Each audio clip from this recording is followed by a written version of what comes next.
According to the U.S. Department of Health and Human Services, at some time in our lives, often while recovering from a serious illness or accident, almost 70% of us, that's 7 out of every 10 Americans, will require some sort of convalescent or nursing, hospice, assisted living, or custodial care.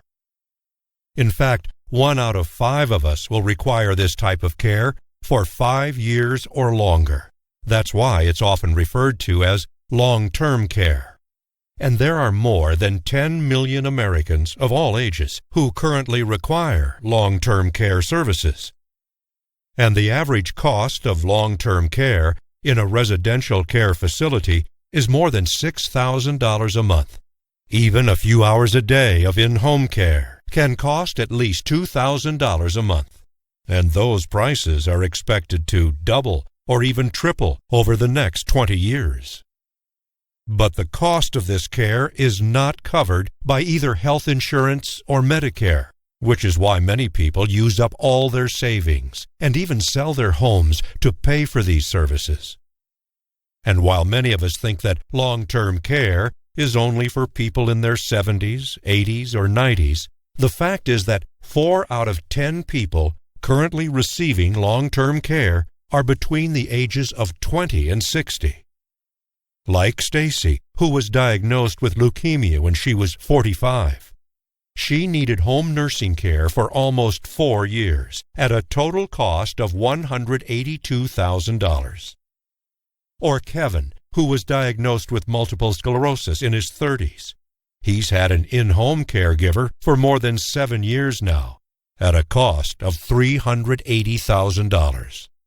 Of course, long-term care is more often required at older ages, like Jenna, whose Alzheimer's progressed to the stage at which she required 24/7 resident nursing care for the last 2 years of her life, and it cost her family more than $140,000. Like Jenna, if we cannot afford to pay for long-term care ourselves, we must then rely on family members to either provide care to us or to pay the cost for us. So, what's the most economical way to pay for long-term care? With long-term care insurance. Long-term care insurance can pay for the nursing, custodial, or hospice care you might need at any age in the comfort of your own home or in a resident care facility of your own choosing, affording you the best care available without cost to you or your family, and for as long as you require it.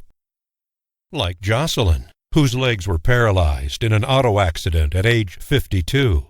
She'll need custodial care for the rest of her life at a cost of almost $4,000 a month, and it's all paid for by her long-term care insurance.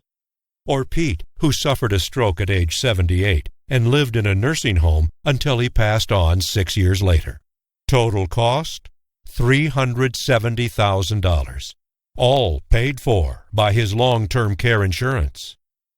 Or Marie, whose emphysema required an in-home caregiver for almost 4 years before she passed away at 91, and the cost amounted to more than $220,000, again, all paid for by her long-term care insurance.